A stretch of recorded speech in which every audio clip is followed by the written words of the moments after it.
This video is sponsored by Shop Titans. Since day one of my time here on Crossroads, I've been wondering if I was set up to fail. Part of a ruse perpetrated by one particular Pokemon. But then, something happened.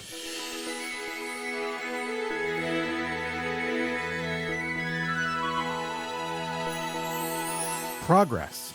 Astounding, uninterrupted progress. Once a saboteur, Bulbasaur came around, saw what I was doing, and decided to stay out of my way. And this experience has taught me not to judge a book by its cover. So here on day 30, we are going to give our new best friend the perfect place to call home. That's right.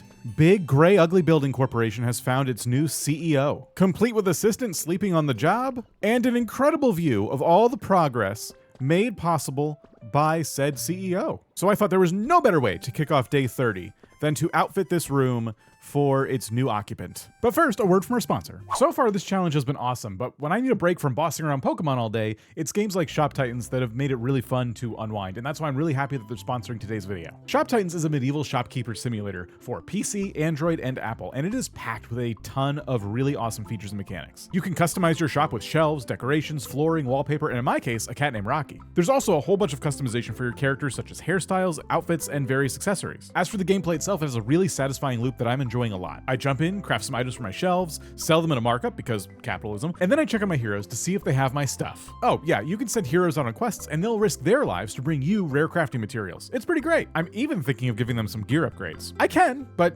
do they deserve it? As you play, you'll meet new characters who all have their own backstories that'll unfold as they level up. Beyond stories though, they're also there to supply your shop with raw materials that you need to craft new items. It's a really cool mechanic and it makes the whole world feel a lot more alive. Speaking of alive, did I mention that you can create a guild and invite other players to join? Making endless amounts of gold is so much easier when you can collude with friends. Shop Titans is free, so if you're interested, you can use this QR code or click the link in the description to try the game yourself. And if you use promo code SHOPSTYLE16, you will get a special outfit for your shopkeeper. Oh, and if you're already playing Shop Titans, then I'm excited to announce that Tier 16 is available now as of May 19th, so enjoy. Thanks again to Shop Titans for sponsoring, and now back to bossing Pokemon around. All right, so in order to make Bulbasaur comfortable, we need to start by trying to figure out all the things that our new CEO would prefer to have in their environment. Unfortunately, a lot of this stuff doesn't really work for this room. That's okay. Being a CEO means making some sacrifices. For example, Bulbasaur likes bright environments, but unfortunately, putting a lot of lights up here is just not the vision I have for this office. But luckily for Bulbasaur, these giant windows with a view of everything should probably satisfy that need. Bulbasaur likes soft items. However,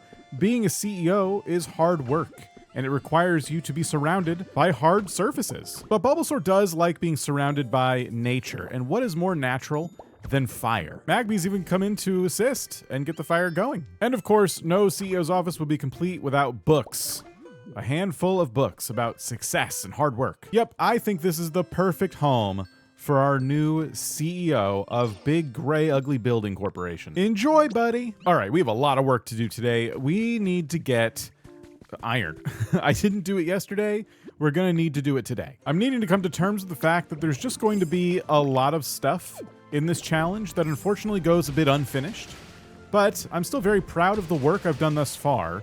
And my goal right now today is to make sure I get our 150 Pokemon spawned in. If I have extra time on my hands to tie up some loose ends, then that would be awesome, and that's one of the reasons I want to get this iron. But the other reason, of course, is because to get all the Pokemon I need to make habitats, and I'm going to need materials to make those habitats, and missing one of the most important ones is not conducive to that goal. Oh, should we check for our rare Pokemon, just for old time's sake? All in this area.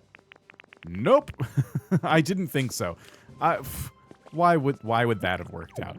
We need more Pokemon, and we come to a dream island to get something we potentially don't need much of, which is iron, at least anymore, and we don't even get the one thing we actually need. Yeah, that adds up. All right, I got 2 stacks of iron ore. We'll smelt one of them. We'll keep the other one on us for crafting. And with our forge at work, we can finally start getting some stuff done with another activity happening passively in the background. Today, we need to spawn Pokemon. Let me show you where we're at right now. Currently, we have 103 Pokemon out of our goal of 150. This area over here is where we've been spawning our new Pokemon and just kind of like holding them until we find a new home for them. Unfortunately, the finding the new home part is going to be a bit tricky given the time we have, but we can definitely start spawning them in. And there are homes we can actually get rid of. Like all the Eevee spots here are no longer in use, which will free up some space. And I think from here, what I'm going to do is just start with simple habitats and move on to more complex ones. And I think by the end of this, we'll hopefully have our goal met. So I'm going to try filtering the habitat decks to make this easier. And you can actually filter it by the status of crossroads and either all Pokemon registered or not all Pokemon registered or all. So if I choose not all Pokemon registered and I hit filter, I think this means it'll tell us, hey, this habitat's still here because you haven't registered all the Pokemon from it. And I believe this is true. There's a few Pokemon I'm seeing here, like Wartortle and Blastoise, and they pretty much all of them except Squirtle need to spawn from this habitat. And they're going to vary in rarity, of course. But if we can get even half these Pokemon, that puts us really close to our goal. So let's make a few of these habitats. I'm going to clear out a bit of land, and I'm going to make us a bit of a pond. I'm going to take the grass we got and put it around the pond, run over here and grab a little bit of ocean water, and then fill it up. Perfect. This should be everything we need to start building these habitats. And yeah, getting some Pokemon to spawn. I probably don't need to do too many because Blastoise is very rare, and Sliggoo requires rain, which we're not about to invite to this island. So really, we can only realistically get Cramorant and Wartortle today, and maybe Blastoise. So with just 3 of these habitats, we should be fine. However, I did pull salt water out of the ocean and put it in this pond, so I may have just made a habitat for Slowpoke, Slowbro, and Slowking. I guess whichever one of these groups spawn, we'll know if we accidentally made a seaside habitat, or I guess we could just look at, yeah, this says seaside tall grass. Whoops, we need to find fresh water. So this is still good. You know, this is for Pokemon we don't have here yet. Oh, and literally as I was walking away, the grass started shaking. So I assume this is Slowbro, or rather Slowpoke. Let's see. Yep, it's Slowpoke. Okay, so yes, the water, just because it was from the sea, doesn't mean it becomes fresh water when you put it in a pond environment. I was thinking that maybe the seawater was going to be a problem. It was. But listen, we're still getting new Pokemon. That's really the goal. All right, I'm going to clear out another spot. This time we'll actually go get fresh water to make sure that we do this the right way. Maybe I'll get lucky and one of these vending machines will just give me some right away. Nope, I got tea and chili sauce. All right, we'll go upstairs. Oh, this is bad news. I don't have any water. I have soda pop, which I think is salt water. I'm not even going to bother trying. There's more vending machines. There's also ponds around here, so I could just steal from one of those. Here, we'll check this train station real quick. Ah, fresh water. Nice. Okay, we'll drink this, and then we will fill up this pond, which should be, yes, you can even tell the difference. Like, it's fresh water. It's not doing that weird shimmery thing that salt water is doing.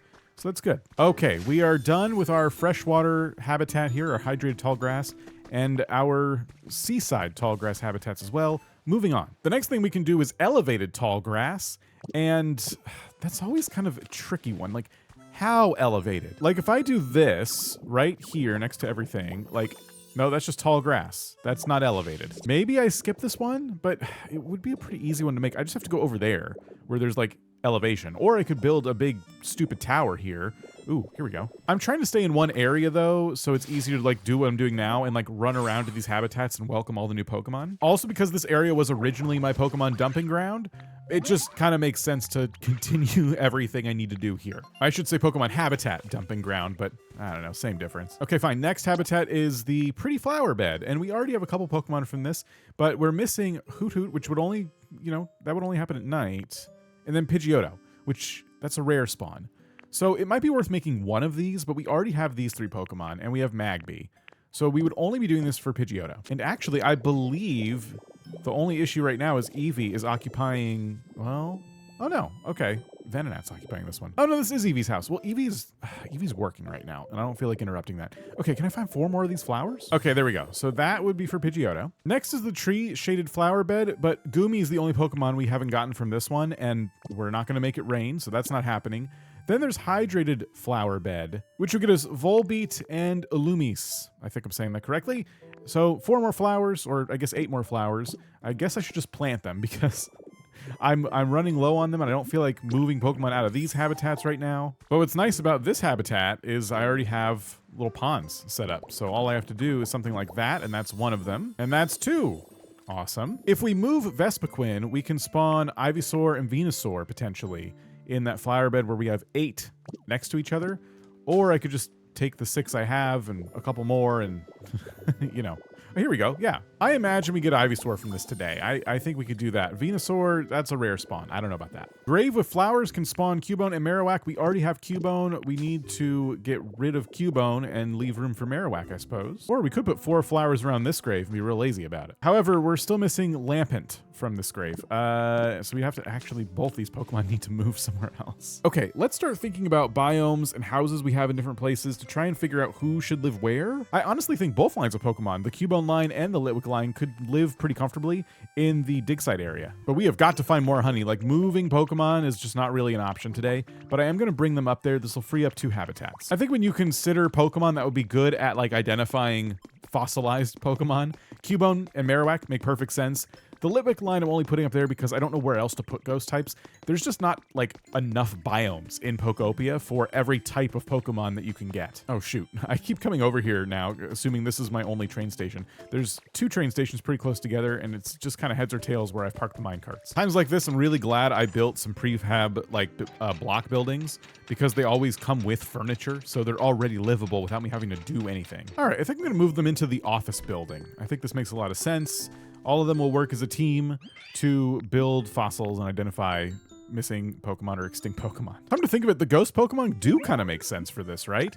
I mean, these are Pokemon that are long dead, and these Pokemon are ghosts. So yeah, Cubone and Litwick together would make like a really good archaeology team. Ooh, they left me some paint up here. Awesome. I wish I had more berries to give them. Okay, both these habitats are now clear. I saw Axu walking around earlier. Speaking of moving Pokemon around, we already know exactly where Axu could live, but I don't know where they are now. I don't have honey, so I'm not gonna be able to like summon anybody. I think we should probably move on to the more robust habitats. The ones that would require us to actually start building some stuff, because if I keep focusing on habitats that are like, you know, ones I've already made, but only the rare Pokemon haven't spawned yet, we're never gonna finish this today. I need to do habitats like this.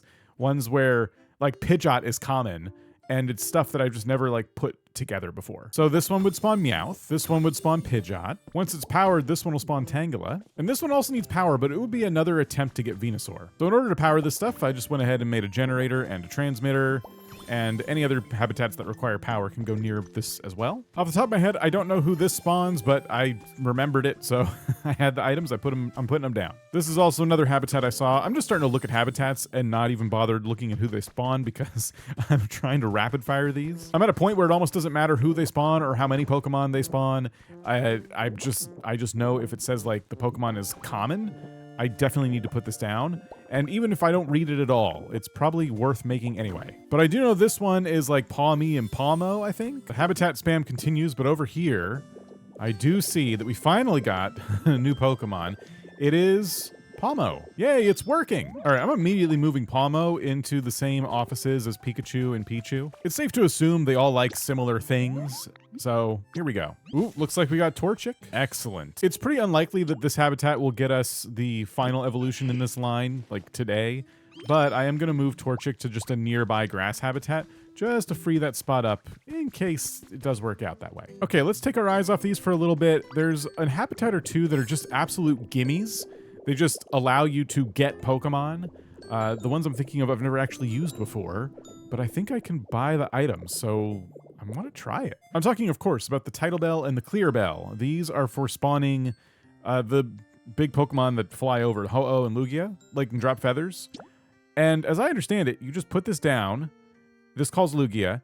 And I think once you do that, you can just have them live here. Like I've said, I've never actually used these before, so I don't know how they work or what's going to happen. It just says to use it in like an open area. So what's more open than the roof of our tallest building?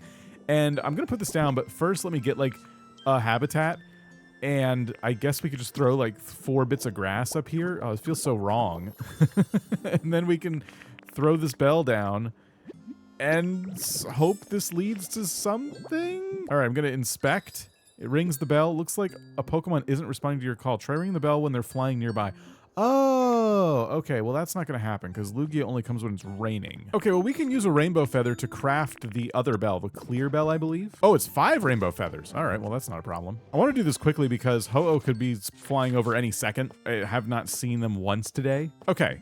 So once we see Ho-Oh fly over, I'll run up here and ring the bell.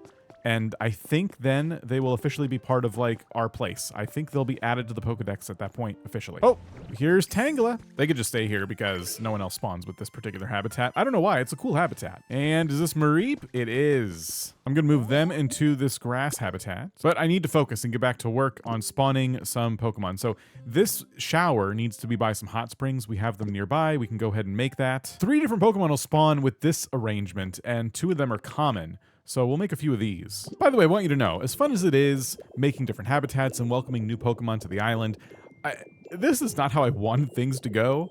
I was hoping that I could, do this kind of gradually throughout the series.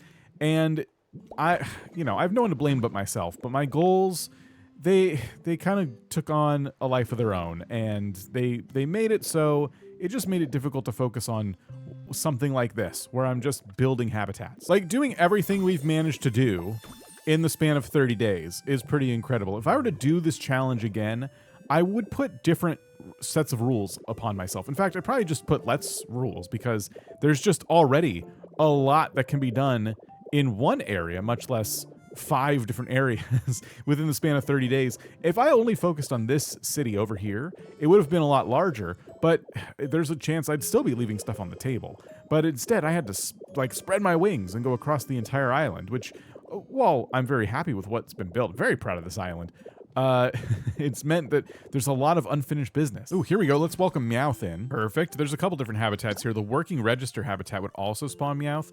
We have these in a number of places already, so I'm not worried about building too many more of those. Let's put down our 3 carts and our 6 boxes. It looks like with this habitat, we can summon Pikachu, but the Pikachu variant, which is pretty interesting. I didn't know if that was possible on a Cloud Island. Maybe it's not, but I think I don't see why it wouldn't be. We can get Mosslax and Snorlax, so why not? All right, well, we'll see who we get. There's 2 different Pokemon that could spawn here, so. Farfetch'd is already spawned by our carts. Surprisingly, I've not put together a lot of tall red grass habitats, and I don't know if we have any of these Pokemon. I think we got one of Scorbunny's line, but not Cinderace or Scorbunny. Yeah, oh wow, let's go make some of these. I would love to get Scorbunny's entire family living in our big warehouse. I think that would be a perfect fit. I definitely don't want to junk up this biome too, but it's just tall grass. If we just stick to natural things like grass and flowers, I don't mind too much. Okay, that should be more than enough. Okay, Chansey is who we got to spawn at this habitat here. I have 1 tall grass habitat left in this pen though, so I'm gonna go ahead and move Chansey into here.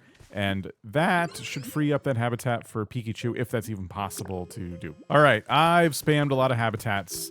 Probably still not enough to get us up to 50 more Pokemon that we needed, or we were just under 50. Let me see where we're at. And I think what helps is to kind of walk away from the area for a bit while we wait for Pokemon to start spawning. And I don't think that's all in our heads either. I think it literally works that way, so some of the Pokemon who are already there can despawn to leave room for new Pokemon to spawn. Anyway, we're at 112. So we should be pretty close if all of those habitats produce 1 Pokemon while we're away. Away doing what, you might ask? Well, I have an entire town that has been in the dark since we built it and established it and started moving folks in there. So we need to get some wireless power transmitters, which I can only afford 2. I guess I gotta go get more Pokemetal. Don't worry, we have like 4 stacks of it. Oh, here we go. We got someone new. I was gonna say, then we need to head off, but hold on. All right, Scorbunny. I was pretty sure it was gonna be Scorbunny. Nice. Okay, now we can head off. So what we're gonna be doing is making this area look a little bit nicer with our water wheel and stuff. We need to make like a little waterfall and things like that. And more importantly, we need to get some wireless power transmitters. So we're going to hide one, I think, back here. And then we should automatically end up powering this place by doing that. And we're going to just kind of scatter them around to make sure that everything here that needs power gets power. But also, I have another Pokemon to spawn. And I think being next to the ocean, since we're going to be here anyway, we might as well. Pretty simple habitat. We just need one of these trees. And then 4 shrubs. And this can spawn Lapras. All right, let's get to work. Oh my gosh. I just heard Ho-Oh. And we're flying in the correct direction at least. All right, we got to get... Oh my gosh, we got to get to the building. Wish I could fly faster. I don't think I'm going to make it in time. Here's a trick for you. Pop out of Magnet Rise mode and then get immediately into Dragonite mode, and you can fly, I think, a bit faster. Oh my gosh. Oh my gosh. I feel like we're gonna cut it real close here. Okay. Ring the bell. Ring. The Pokemon isn't responding to your call. Try, oh, well, they have to be flying nearby. Oh my gosh. Dang it. I just knew that was gonna happen. Why wouldn't it happen? By the way, just so you know, I've been recording for 2 hours, and this is the first time I'm seeing Ho-Oh today. Usually, I can't even tell you many times I've seen Ho-Oh, and at this point in the game, just kind of ignored them because I have lots of stuff. I'm not really in like a bind for feathers, as you saw earlier. So it's, you know, I guess that's what I get. That's what I get. Anyway, this is not the most impressive build I've ever done. All I'm trying to do is make it look like there was some kind of little hill here with water coming out, and someone decided to put like a water wheel underneath that hill. So I just do this, and now it looks like there's water actually flowing and making it move. So I just like that better. That's all I wanted. Now we can add our power. So we're gonna go ahead and throw this right in here, and everything behind me just got power. We're gonna go ahead and cover it up like this. Okay, not everything got power. Some things got power. And yeah, we're just gonna continue hiding these guys here and there. And from the beach, I'm gonna go ahead and start building up all these different areas around here, all the houses, the street lights, and we're gonna keep all the power in the roads. Not sure why I waited so long to do this. It's not exactly difficult. Almost done. Everything over here is now lit up, and we just need to hit the stage. And I think that, oops, I think that just about did it. Looks like all of these lights, yep, looks like all of them are lit up. Okay, finally. I was worried I was not gonna get to that. This is odd. I definitely put power in front of this house. Yeah, I put it right here. Is this not close enough? What's going on? Okay, one block closer seemed to do it. That's strange. All right, let's head back to the city. We should have an army of Pokemon waiting for us in their new habitats. First I wanted to check if Lapras spawned, and indeed. Excellent. Also, if we make one modification to the stage area here, we can get Electabuzz to spawn in this particular environment. All I need to do is take these lights and pull them closer to the actual stage in the middle, and that should do it. I think maybe I gotta get rid of the microphone, or maybe they gotta get even closer. Yeah, maybe like this, and there we go. The light up stage habitat. Okay, cool. So we have another reason to come back here, and that would be the entire Electabuzz line. We can get Electabuzz living in the big, gray, ugly corporation building. But for now, let's hang out where all of our habitats are. I'm thinking we're gonna have a decent amount of Pokemon waiting for us. Oh yeah, okay, oh wow. We have Mimikyu, who is the only Pokemon who uses this particular habitat or spawns at this particular habitat, so we're good there. We have, I believe, Machop, or no, Machoke. And Machamp can spawn in that other one. We have Mincino. Oh, it's so satisfying to just sit here and keep getting Pokemon one after another. We got ourselves Voltorb, who will need to move because Electrode also spawns at the same habitat. Anyone else in any of our other habitats here? No, unfortunately not. Okay, we'll need to check the grass habitats by the factory, but let's move Voltorb. I think we're gonna move you in with Pichu for now. This building's kind of a mess. I don't exactly know who should live where just yet, but I do know electric types should like it in here just fine. And so this makes sense. Wow, I was gone for so long and no Pokemon spawned in any of these other habitats. So we're at 118 Pokemon right now, and we have the potential to get a lot more, but I'm gonna have to start spamming even more habitats. All right, there's actually a few habitats that involve the furnace. So I'm gonna build a furnace out here. And why I'm choosing to build it out here is just because I wanna keep it out of the way. But yeah, this furnace is gonna get built. We have Tinkaton with us. I'll have to get one more Pokemon to help. It'll also be nice to have some power in this area that's not just like the little generator we made, because there are more habitats that require power to spawn Pokemon. For example, this habitat that requires 4 walkways, 2 streetlights, well, I guess 8 walkways, 2 streetlights, and the ocean. I'm saying 8 because I'm gonna make 2 of these. So just a few wireless transmitters between here and this furnace. That should be powered. And I guess from here what I'll do is just spam a few more habitats that wouldn't be too difficult to build, and then give myself a bit of a break, only to come back and hopefully have a whole bunch of Pokemon waiting for me. Our furnace is already done. There it is. And that should become a habitat. Yes, thanks to the barrel on the side there. I'm just gonna throw in some vine rope, I think, because I have a ton of vine rope. So that should burn for pretty much ever. Let's just double check that these are actually habitats. And they are. Anyway, my plan from here is to make a bunch more habitats, and then we're gonna take a break, and when I come back, we're gonna see if we have a whole bunch of Pokemon waiting for us. That's our last hope, really, is just coming back from a break and seeing if this is done, because I've already been going for almost 3 hours. Wait, you're back already? Yes, okay, perfect. This should be a free Pokemon right here. Oh my gosh, I've never seen this cutscene before. What's gonna happen? Oh, wow. That bell has such a lovely and soothing tone. And I've met a new Pokemon. Oh, today is a good day. And I'll come visit again when I hear that bell, so I hope we'll get along. Okay, wait, so is that it? Do you live here now? Okay, we don't know their specialty, but they like warm habitats, lots of firewood stuff, nice. Okay, yeah, this all makes sense. So I'm trying to talk to Ho-Oh to see, like, do you want to live in this little grass plot or whatever? It seems like we've discovered Ho-Oh, but they don't technically live here, but we can use the bell to just summon them whenever we want, which is pretty awesome. Listen, as long as the number goes up in this Pokedex, we're good. Yep. We're at 119. Searching for some quick wins here. I found some more flower bed habitats and stuff that would be really quick to make. Like if I use the puffy flowers, I can spawn all kinds of Pokemon I don't have yet. There's also going up into the Skylands area and doing some spawns for the Greninja line. We don't have any of these from the elevated pink grass. Okay, I've thrown some habitats up here. It would benefit me to throw some security cameras up here too, but I am getting to be on a time crunch today, unfortunately, so we're just gonna do what we can. We do have somebody new spawning here, finally. All right, we got Riolu. Excellent. It looks like we got probably Psyduck over here. Yep, there we go. Always nice to get some of these before I'm about to head off for a bit. Excellent, we got Cyndaquil. Gonna go ahead and move you next door. And I made a huge mess. Oh my gosh. But hopefully it'll be worth it. Okay, I'm just gonna check back in a little bit later today, and we'll see if we got to our goal. We have 122 Pokemon, and I have a lot of habitats. I've not done the math on this, so there's a chance that we fall just short of it, but I'll be honest, like 3 hours of doing this is making my head spin. So I need to start to wrap it up. But we are at a point where every time I turn around, a new Pokemon has spawned. So at least there's that. That's good. Gimmighoul's here. All right, we're time jumping about an hour here and hoping that we're going to see a whole bunch of Pokemon just all over the place. Just Pokemon everywhere. Nobody new over here. Ah, okay. Yes. Okay, this is what I'm talking about. Okay, we got Vulpix. Awesome. Magikarp. All right. We have Toxel now. All right, nobody else over here just yet. We'll fly this way and see if any of these habitats are popping off. Okay, looks like we have one. All right, got ourselves a little Volbeat. Sorry, Kricketot. Why do I always do that? They're pretty similar, I think. Let's check the Skylands area now. I expect to see some Pokemon over here because these habitats are pretty common. And yes, indeed, we have grass shaking. All right, we got Wattrel. We have Corviknight? Corvisquire. That makes sense. Knight would come after Squire. Okay, and I guess that's it.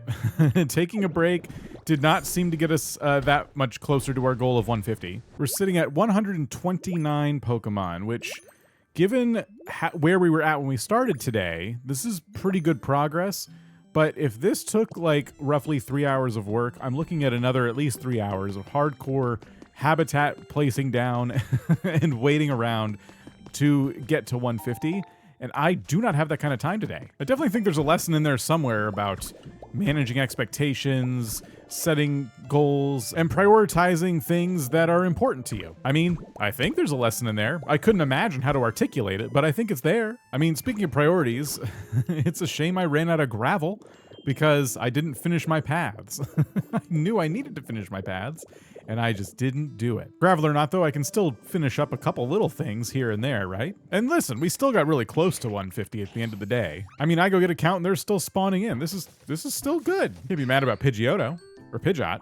Yeah, Pidgeot. Rookity's also here. The point is, 150 Pokemon is a very noble goal, but this is not how I wanted to go about achieving it. I took this area that was pretty manageable before, and now I've made it into a giant project if I want to fix it up. Honestly, though, the stuff I didn't finish really doesn't matter to me too much at the end of the day.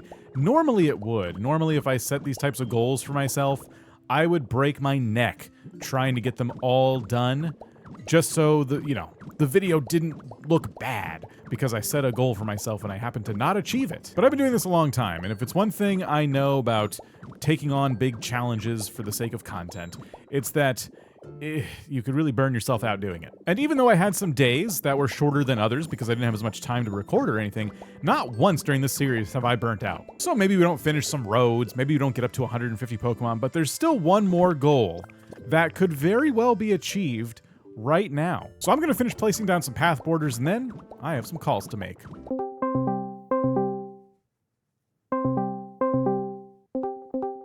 Hey! Hello? Hey, Dan. Hello. Hey, how's it going, everybody? Good, how are Living you? the dream.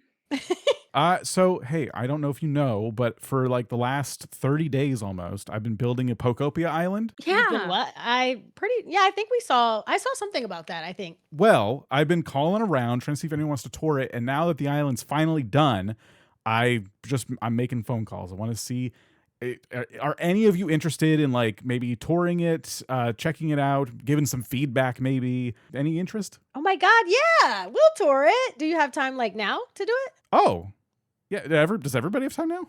I'm Yeah, right. literally Yeah, so yeah. I'm excited. so excited. Let's go. Literally, we should do it Let's right literally now. go right now. Literally, Yeah. we have to go right now. Okay. Literally, we have to go right now. Okay. I've Okay. been waiting 30 days. Let's do it. Oh wow. All right. I'll get the island set up. Okay, perfect. All right. Cool. I'll be right back. All right. Well, we're here with Kay, Steph, and Kato, who agreed to tour the island. Thank you all. Happy to be here. Yeah. We're so excited. I'm so excited. So you're standing on an island that took literally 30 real life days to build. I'm very proud of it. There's a few things that could have been better, but ultimately I'm super happy with it. And yeah, so wherever you want to start, I guess the island is your oyster.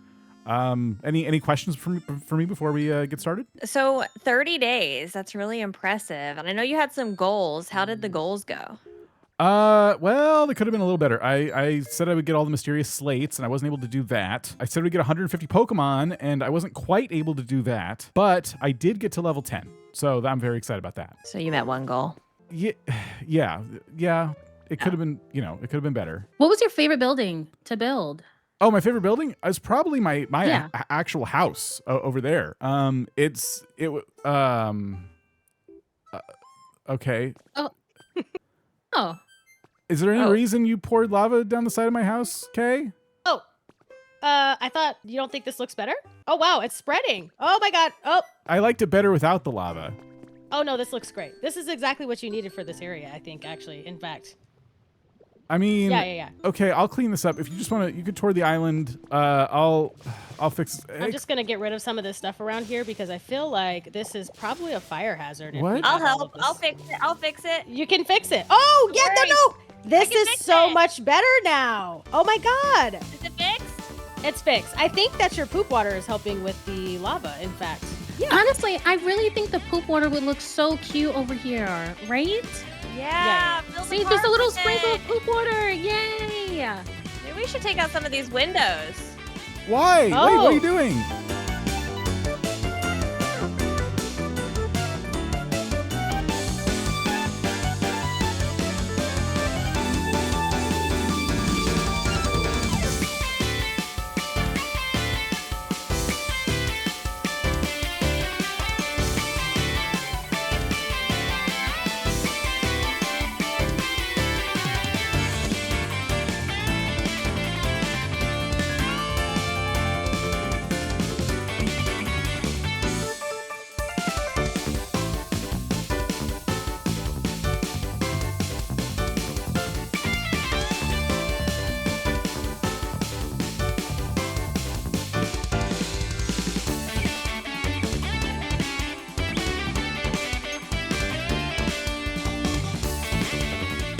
Well, I just want to thank you all for watching the last 30 days. And if you would like to tour the island, the information you need is on screen now, whatever that is.